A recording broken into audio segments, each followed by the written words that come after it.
soxna Mounina Kunta présidente association bi jàmbaari Kajoor association jàmbaari Kajoor ànd liggéey dooleel suñuy maire ko wund mooy ñun Kajoor fii ñëpp ay jàmbaar lañu rawatina nag ñun jigéen ñi loolu moo waral ñu sos association bi ñu initié ko ñun adjointe maire yi man soxna Mounina Kunta ma jiite ko Adja Fatou Diop Jali di trésorière bi Adja Fall di secrétaire général bi ak ñeneen yi ci des yëpp ñu bokk sosandoo ko ba mu egsi fii tey ñu doon def lancement bi macha allah li ñu ci jublu rek mooy jàppale suñu ay maire gagné kenn ku ci ne commune am su kenn ku ci ne gagné commune am ci élection législative yi ñu jëm ñun ñëpp ñu bokk gagné département Tivaouane suñu gagné département Tivaouane nag président Macky Sall xam ni jàmbaari Kajoor kenn demul ñu des ndax suñuy wax Kajoor na nga koy daggee Tivaouane ñëw Pire ñëw Ngaay ñëw Meewaan jëm Pekkees Ñaaxeen Cilmaxa ba côté boobu ba Ngañ Juuf foofu mooy Kajoor kon Ngaay tey di béjjënub Kajoor tey soo ñëwee Ngaay lépp luy aar Ngaay nga koy fekk ak li ko wër loolu moo waral ñu ni tey jii nañ ko woote tëggee ko fii ci Ngaay def fi premier jour de lancement bi yéen a ko gisal seen bopp nag kenn nettaliwu leen ko salle bi ñu jëloon def nañ ci 1000 chaises mais yàlla dogal na ni fees na ba li ci biti moo ëpp li ci salle bi te lancement rek la woon ñuy ñaan yàlla nag gën a yokk suñu liggéey gën a àndandoo ñun ñëpp boole suñu bopp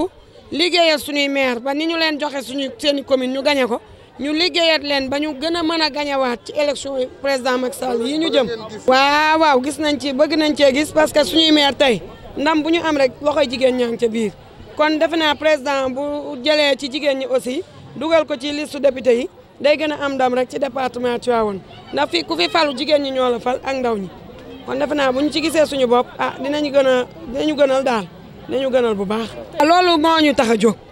bëgg suñu jigéen ñi nga xam ne fu ñu jógee ñu jóg fu ñu nee ayca ñu jóg jàppale suñuy maire ba ñu falu te comme niñ ko waxee ñun ñëpp rek amaguñ ci financement yi dégg lañ ci am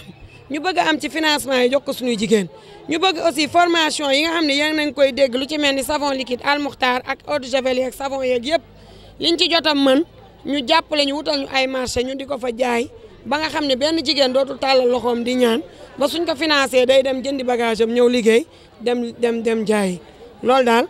bokk na ci li nga xamante ne si moom la ñu gën a bëgg di tàllal loxo aussi maire sortant yi di leen wax tamit di leen masaw di leen wax ni kenn pertul département bi rek moo gagné parce que ñi ko doon xëccoo ñëpp kenn ku ci ne comme ni ma koy waxee ku ci mel ni suñu rakk Baara Ndiaye vraiment ñun ñëpp njabootu Macky Sall lañu ku ci mel ni Abdou Ndéné Sall ñun ñëpp njabootu Macky Sall lañu ku ci mel ni Magay Ndiaye bu Noto ñun ñëpp njabootu président Macky Sall lañu kon dañuy wax ni rek Kajoor a gagné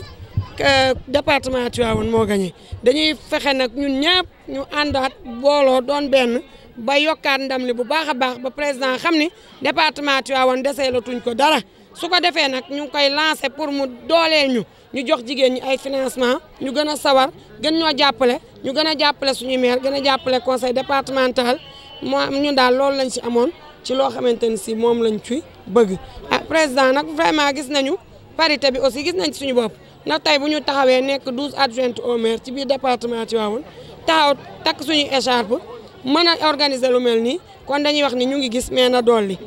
bu baax jërë ngeen jëf. Madame Fatou Bintou Diop, je suis 4e vice-présidente du conseil départemental de Tivaouane. Je suis aussi conseillère au niveau de la commune de Mékhé. Aujourd'hui, c'est le lancement de la journée association Jàmbaaru Kajoor ànd dooleel suñu ay maire. C'est pour vraiment toutes les adjointes au maire ou bien tous les élus du département de Tivaouane. C'est pas seulement, c'est les 4 initiatrices de cette association, mais tous les élus du département font partie de cette organisation. C'est-à-dire cheminer ensemble avec nos maires pour leur donner vraiment une victoire pour les futures échéances, les législatives. Nous voulons que vraiment des femmes soient investies sur la liste au niveau départemental comme au niveau national. Les femmes du Kajoor ont toutes les compétences. C'est des femmes de développement qui ont vraiment reçu beaucoup de formations qui leur permettent vraiment d'être à l'Assemblée nationale comme toute autre femme intellectuelle. Puisque nous savons qui nous sommes, ce que nous voulons et ce que nous pouvons. Nous voulons accéder aux facteurs de production en général. Accès à la terre, la maîtrise de l'eau, les équipements et le financement. Nous voulons des financements adaptés à une longue durée et à un taux d'intérêt vraiment bas pour nous permettre vraiment d'avoir notre autonomisation. Puisqu'on parle d'autonomisation de la femme, il nous faut vraiment des financements adéquats, adaptés pour que nous puissions vraiment avoir notre autonomisation. Nous avons des domaines d'activité en général avec les droits humains, le leadership féminin, connaître nos droits et nos devoirs, connaître notre rôle et notre responsabilité. Nous avons vraiment des techniques de transformation des céréales locales, de la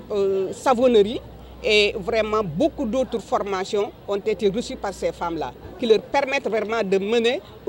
ou bien d'avancer avec ce qu'ils ont comme compétences pour pouvoir vraiment cheminer ensemble avec nos mères.